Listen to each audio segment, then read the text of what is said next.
Hey YouTube, this is vidhead85. I'm going to talk about something that is really something that I see a lot with the gay community. It's masculine here, feminine here, and that's some old bullshit. Because of the fact that all men have feminine ways or something. We're not all masculine, we're not all feminine, but it's just we are who we are. And the other part about that I really I really want to comment on is when a lot of masculine gays say that feminine gays make them look bad. I'm sure the first piece of footwear thrown at Stonewall was probably a stiletto. And that stiletto paved the way for you, the butcher, you masculine, manly man, to come out and be okay with it. That is what I have to say about that. And I have to say that I really don't mind femininity in a man, because it's, you know, if someone's comfortable in themselves that way, as far as if they're more effeminate, that's fine with me, because at the end of the day, when you put your head to that pillow, you have to be fine with yourself. And for me, when I was insecure ass, I really hated on this feminine gay man in high school. His name was Jonathan. And it was because he had the testicular fortitude, you'll hear me say that a lot, to be who he really was. You know, he came out, I think, sophomore year. Everybody knew he was gay. It was similar to me. Everybody basically said that they knew, but he outed, you know, he came out, and it was like, you know what? Looking back now, I just know that I was jealous that he was able to be that open about himself. And that openness, of course, came with some you know, remarks and all that other stuff, which I found at work today, but it was just some old bullshit, you know, what, you know. And so the whole thing for me is that, you know, I really hate it when masculine gay men say that feminine gay men make them look bad, because of the fact that, you know, we are who we are. And if someone's more effeminate, then how is that hurting you? If you think that your sense of manhood is harmed by them being effeminate, then you're not a man at all. I'll just throw it out there. You're probably not a man at all, or you're just an insecure ass who has to figure out what he really is and who he is. Because if, like, I've seen so many guys at work talk about this one coworker of mine who is 3 snaps and a something, whatever, you know. And I look at him, and honestly, he's a very attractive guy. You know, he's Hispanic, bilingual, but he also has a pair of eyes that are just like amazing. And I guess his voice isn't very deep. And I remember one time I was getting dressed for work. We have rain suits because we use a lot of hot water in it. We use a lot of water for everything. Like we probably, I'm sure that there is a small lake on the other side of the planet that's probably dried up by the time we finish working. That's how much water we use. But you know, I hear them talk about him all the time, and I'm like, little do you know that there's a pato, a maricon, here, right with you. And you're saying this in front of me, as if gay men can't be masculine as well. And I have to say that even though I don't see anything wrong with a guy being effeminate, it's just who they are and what they're like. Same thing as I don't see anything wrong with a woman being masculine. You know, that energy that they put forth is who they are, and when a person is comfortable with who they are, they're going to express it, whether or not their parents approve.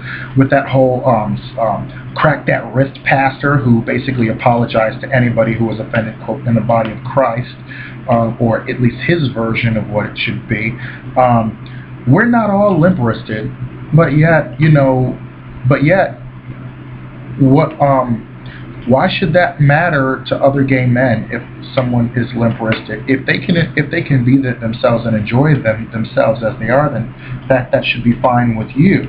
Now, of course, everybody may not want to date someone who is effeminate. That's understandable. Sometimes you're just not attracted to an effeminate guy, and that's okay. I don't think that's particularly wrong. But the whole no fats, no femmes, no blacks, no this, or, you can do better than that.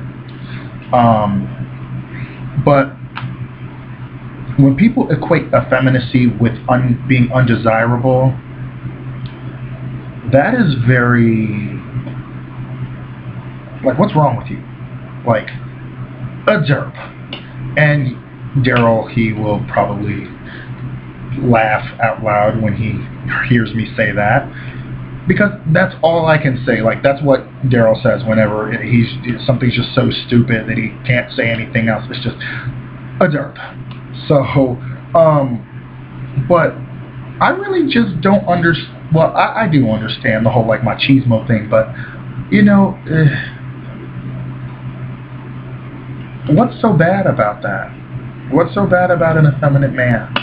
I find that pretty attractive, because that person is okay with themselves. And even, my boyfriend, he has his little feminine moments and whatnot, and so do I.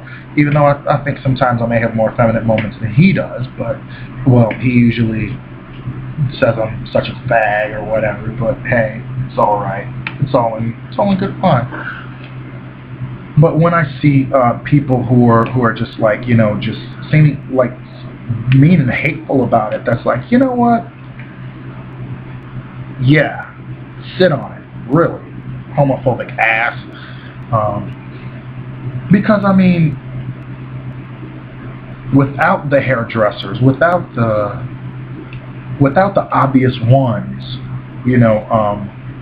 I mean, if we were all just masculine gay men, it would be pretty boring, because even, like, I have a good friend. His name is Hector. I love him to death. Like, he's basically like my, like, gay blood brother. And he's more effeminate. I'm more masculine. And it's so funny because we are like two sisters when we get together. Like, what up, girl? How you doing, girl?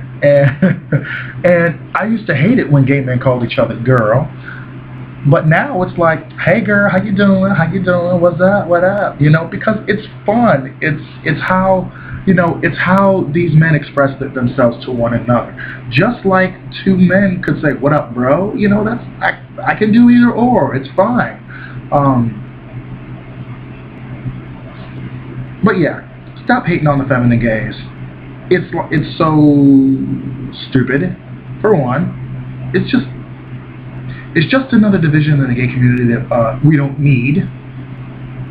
And and when they pass laws against gay people, they just don't mark us out by effeminate or masculine. They don't mark us out by twink, fair, leather, muscle.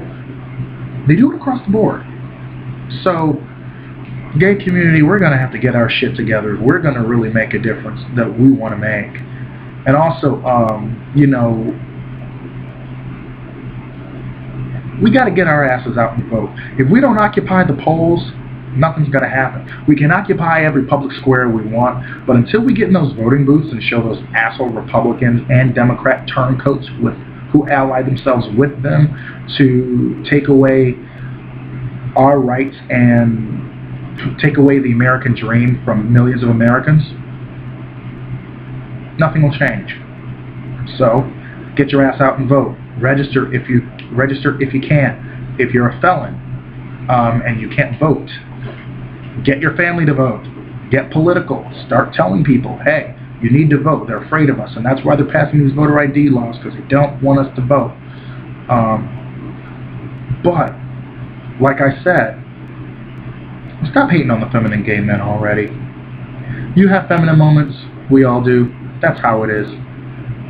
Masculine, feminine, black, white. If you're gay, that's basically, they're making laws against you already. And they hate you already. And we have allies out there, yes. But, you know what? We got to get our own house together before we tell everybody else what they need to do, or how they need to look at our house. Yeah, mama said, you know, but that's what I have to say about that. Stop hating on the feminine gays already. It's so old, so stupid.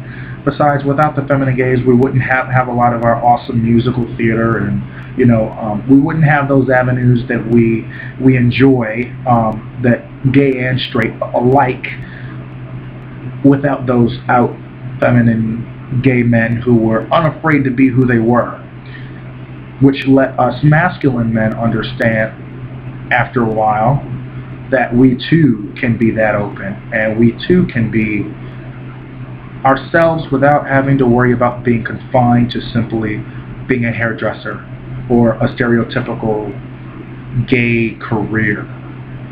So we still have to work on employment laws and stuff like that in all these different states. That's why if we get a Democratic majority in both the Senate and the House, we better be passing ENDA, and that better be done. We got to scrap DOMA, and we got to do a couple of other things. And President Obama had better be up to the challenge, because I have a feeling that the Democrats are going to win a lot of seats. So let's get this again. I'm not going to say the point of the video again because I already said it plenty of times, but rate, subscribe, comment. Let me know how you feel about that. Like, you know, I like the rugged masculinity, you know, the bear-like look and gravel facial hair and the chest hair. I'm a sucker for chest hair, but that's not a requirement for someone to date me. In fact, my boyfriend is hairless. Like, he doesn't like, you know, the beard or anything like that, and that's fine with me. So what are your thoughts? Comment below.